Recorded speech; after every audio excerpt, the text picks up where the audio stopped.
Hello, YouTube world. We are going to give you an overall fantasy football update for week 10. We are coming to you live from the Make the Waffle Studios in Longmont, Colorado. Let's talk first about some Guillotine League. There was a point at which I was really looking forward to this being over. Now I'm past that. I'm intrigued, and I think I've got a shot at this. It was getting a little bit dire there, and then if you followed my update last time, I got offered a trade and some fab, and it all kind of came together. So we are still alive for week 11, and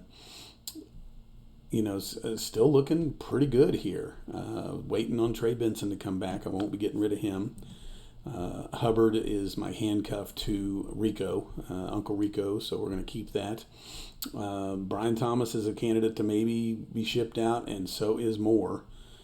We'll see. I now have Ertz on the bench because I did pick up Travis Kelce. I did not play him last week because they were on a bye, but it was kind of a sneaky pickup because for the rest of the year now, I think I'm set at tight end between Kelce and Ertz. Ertz was going to have a bye week in week 12, and I didn't really have a plan for that. And had that trade not happened and I had gotten some fab money, I wouldn't have been able to really go out and get anybody. But I did do a little forward-thinking move, looked at the week 12 tight ends who are available, and Kelce was the one who looks to be doing the best week 12.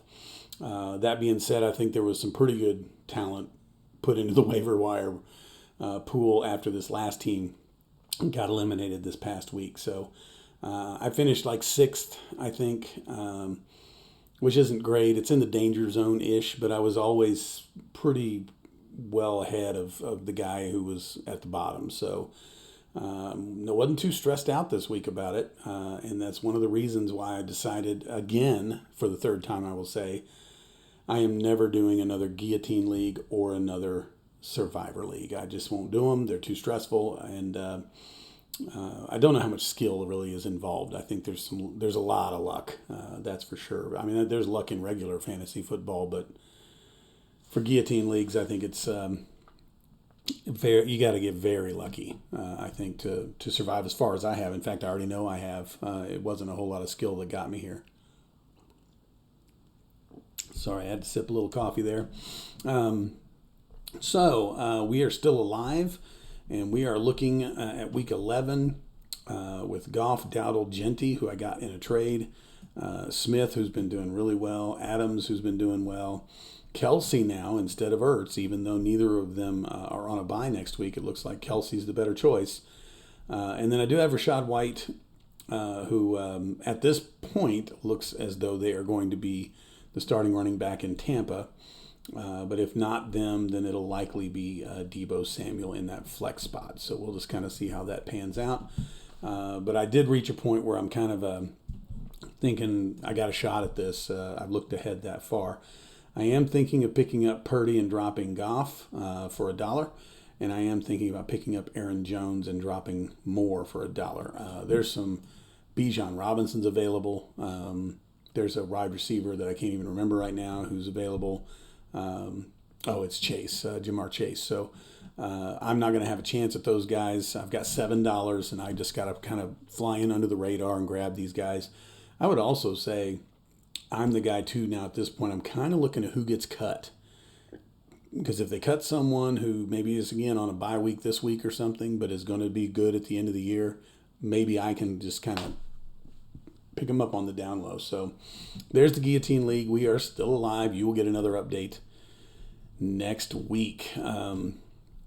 Here is the Fantasy Football League. It's a family thing. A friend of mine wanted me to help fill. It's an 8-team league. I still feel like just about every team is pretty stacked, but man, mine has been killing it. I hope we have not peaked too soon, that's for sure.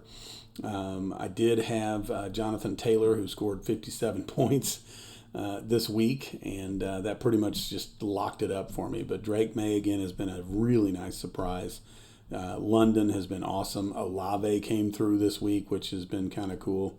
Bowers didn't even score that much, and I still did really, really well. Garrett Wilson probably not going to end up playing or being good the rest of the year. I don't know what to do with him, but luckily I'm pretty deep on this team. Did start Tua. I picked him up and started him, and that's going to be a little bit of a streamer thing. I don't know how often that's going to happen. But with Purdy, again, being out, I kind of had a spot available. So picked up Henderson on a waiver wire, and he's sitting on my bench with 44 points. That's amazing.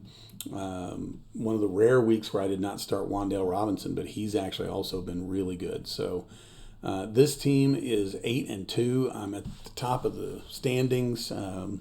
It's a 6-team playoff with 8 teams in the league, so only the bottom 2 will drop going into the playoffs, and I'll get a bye week, and theoretically, I'll get a reasonable seed in the semifinals to play against with a chance to go to the championship. So this team is poised. This one looks pretty ready to go, to be honest. So don't have that story to tell on very many of my teams this year, but that's one of them. Here is my very first dynasty team. We are 3-7. We lost to a team that had won one game all year, and we did not even come close. We got crushed by that team. So I'm in a little bit of a quandary here at 3-7. I feel like what I probably ought to be doing is trading assets and getting picks and stuff like that. I kind of just, again, I'm the defending champion in this league, so I feel like I'm just going to push all the way to the end, and we'll just see where the chips fall. If someone offers me something that I can't say no to, then I'll take a look at it for sure and probably accept. But in this league, I don't have my number 1 pick next year. I already traded it away. So somebody's really happy about that, because right now it's like the 3rd pick, which is kind of another reason why I think I'm going to keep pushing. If I can make that 3rd pick more of a 5th or a 6th pick, I think I would be happier doing that. So anyway, that is the Dynasty League, and it's getting dire for that team, that's for sure. 12-team league, 6 teams make the playoffs, and right now I'm out of the picture. That is the facts. Here is my Year 33 league. I've already done a separate video for this one. If you want to go check that out, it's got its own playlist and everything. Did win, sitting at 5-5. In this league, you only have to win 7 to make the playoffs. That's pretty much the goal. So we're sitting right on pace, and I won't spend a ton of time talking about that one. Here is an interesting dilemma, again, I find myself in. In fact, I misspoke last week talking about this dynasty team. I had said that last year they finished 7-14. They did not. Last year they finished 7-21. And it wasn't even really that close. We ended up with the 3rd pick. We were tied with some people and lost some, I guess tiebreakers, and, we were better than 2 other teams based on tiebreakers, which was not necessarily the case, to be honest. But we have now surpassed last year's win total after 10 weeks, and we're 8-12. We were sitting at 2-12. So barely beat the league average this week, barely beat our opponent this week, but actually sitting in a possible playoff push scenario here if we can just keep on pressing on. Daniel Jones again, this is a team that had Anthony Richardson, and he's sitting again still on the taxi squad. Jaylen Warren has been gold. This team, by the way, did have Jonathan Taylor over a year ago and traded him away. Got some draft capital, got Najee Harris, who, of course, has been worthless this year. And if not for Jaylen Warren, I think this team would have, no running back strength whatsoever. That's for sure. Franklin's been kind of a nice find this year. Did a little trade for him. Juwan Johnson, who I have on the trade block, did very well this week, and also would be willing to trade him. I also, on this team, did have Jackson Smith-Njigba, who has been just killing it this year. But I was given an offer to get McConkey plus some draft capital, and I took it. And we'll see how long that lasts. I love Smith-Njigba, and I hope he does extremely well. But I'm actually still pretty happy having McConkey, who I had traded away, and getting him back, and then also having some draft capital on the chance that my team does not finish this final push. Loveland is coming to life, thank goodness. DeMercado, kind of a waiver wire find, which is a good thing. Kincaid's now out. This team is deep on tight end. I have Mark Andrews on the bench, so not too worried about that, but I really wish Kincaid would be the star I think he can be. I think Harrison's been dealing with some quarterback situations that have been non-favorable, and I really just plan on riding him for a while, and we'll see if he gets out of his sophomore slump. And here's Jordan Love, who just really sucked last night, and I cannot believe I was able to win with a quarterback that scored under 8 points. So notice the Davis Mills down here on the bench that killed it. Not much else did we miss out on. I've had Washington here and have not really had to start him. I think I do have to start him this coming week due to buys. Here's Roman Wilson finally coming to life a little bit, and I've been hanging on to him for almost 2 years now. Went out and picked up Vele. Had him for a long time, let him go.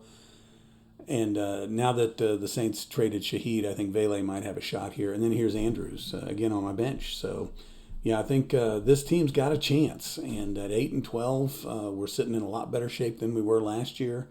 And I would really like to see this team sneak into a playoff spot and just see what it could do. But I don't know. We'll see how that goes, and I'll keep updating you accordingly. Here is just a little dynasty league that we drafted last year, and once again did not do well this week. We are 3-7. I had a pretty solid roster going into the draft, and I was given again some offers that I just probably would still take, despite the fact that I'm 3-7. This team has just a ton of draft capital available to it. We've got 3 first-round picks in the draft coming up. This team here, by the way, was taken over by somebody who is going to be a little more responsible with it, so it's probably not going to be as good a pick as it was setting up to be.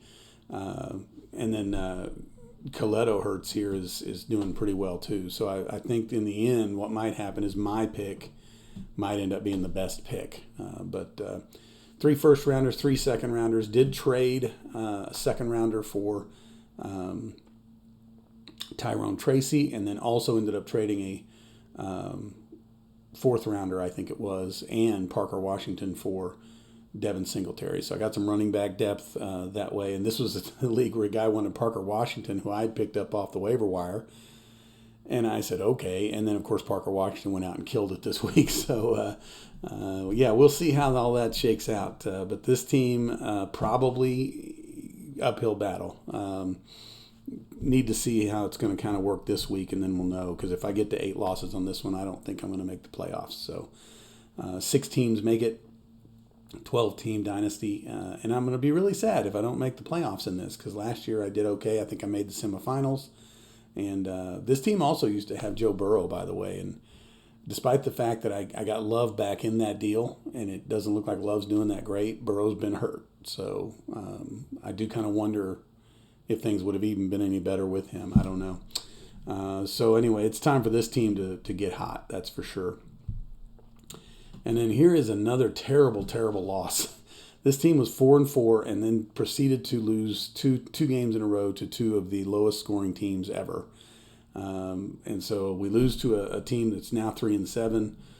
So maybe that's the death knell. I don't know. But look at this roster. I mean, I should not be losing with Lamar Jackson at quarterback. I just don't see how that's a thing. I got Chad Brown down here. He's great. I got Judkins, good rookie running back. So I don't know. Maybe, again, it's just a matter of hanging in there. This is a 16-team league, and 8 teams do make the playoffs. The first year I was in this, I took over an orphan. I got the 8th seed, and I went all the way to the Super Bowl and lost. Last year I had, again, McCaffrey and Pacheco at the beginning of the season, traded both of them away because they were hurt. Started off like 1-7. Ended up finishing, I think, 6-8. I think I did pretty good after I traded those 2 players. But again, this year kind of a struggle. So lots of quarterbacks on my taxi squad. Don't really need it. It's a 1 quarterback league. This is one of the rare non-superflex leagues. So I don't know. We'll see. Again, a lot of my teams are kind of in these modes of, it's getting down to win or else. That's for sure. That's it for the sleeper portion. I do have a couple of Yahoo leagues here we can take a look at. I am 6-4 and in 5th place in just a family league. No stakes here. There's no money involved or anything. And I'm, again, a little surprised that this team is not doing better. But I keep losing to Ted, who I don't even think is monitoring his team. I've lost to him twice now. And, really just, I guess, trying to make the playoffs and just make a run if I can. I am the defending champ in this league, and I've made a lot of moves over here. I got 32 moves, but just am really, really struggling trying to keep my head above water. I would point out I'm something like 3rd in points here, it looks like. That's not bad, but I also have a whole lot of points scored against me. I'm like 2nd in points against, so still feeling pretty good about that league, but we'll see how it goes. This one is one that is near and dear to my heart. I am now 7-3, and I am in 1st place. I think this is the first time I've looked at this actually after the week 10. But slow start on this league, but now all of a sudden jumping to the top. Won 4 in a row, so I was 3-3, leading the league in points, and had some points scored against me, but not anything too outrageous, that's for sure. The one I do know happened in this league. I lost to this eighth place team down here one week, and I think that might have been my last loss. I think I've won every game since then, but I was really upset about it because obviously they're not doing that great. So this one is probably the one I put the most money into. I think it's $25, and this is also the one where out of I believe it is 7 years, I have finished 2nd 4 times. I've won it twice, and then I finished like in 5th place or something like that one year. And I'm already setting up again this year it looks like I'll be able to hold my own and maybe defend the championship. I think I won it I may have won this one the last 2 years now I think about it. I'll have to look into that for next week's video, but a little bit of an ESPN update over here. These are pretty easy. I'm running this with a family member. We're 5-5. I cannot figure out why we are 5-5 in this league. We should be doing much better. Out of the playoffs right now, only 6 teams make it, and we are in number 7th spot at 5-5. So still in it. I mean, there's a log jam of teams at 6-4, and I do think in the end we'll have a spot, but this one's just been a struggle, that's for sure. Notice here we've scored 1,176 points, and I do think that is 2nd. That's how many points have been against us, actually. So we've had the 3rd most points against us, and we have currently scored 1,227 points, which is 2nd. So this team, again, you give us a spot, we're going to have a chance. That's for sure, because we've been scoring points. But I would point out we're having to get by without Jaden Daniels these days. So it looks like we got McCarthy going for now. I do have Aaron Rodgers on the bench. We'll see how that looks later on. But Rico Dowdle's been really nice. We drafted him late in the draft, and he's paid off big time. And here's Ertz. He's just been kind of holding it down for us here. We had Gadsden for a while, and now he's hurt. So we'll just keep going back to the old reliable if that's what we've got to do. I do have Ridley down here on IR. We may end up cutting him. He seems to not be worth the time or the trouble. But this one is probably the most meaningless league that I am in. I'm 8-1. I'm in 1st place out of 8 teams. I think there's a lot of people not paying attention in this one. Notice these point totals here and stuff. So I think in the long run, this one's going to probably end up doing pretty well because I think I may be the only one paying attention. So this one is a long-standing league that I have, again, won the last 2 years.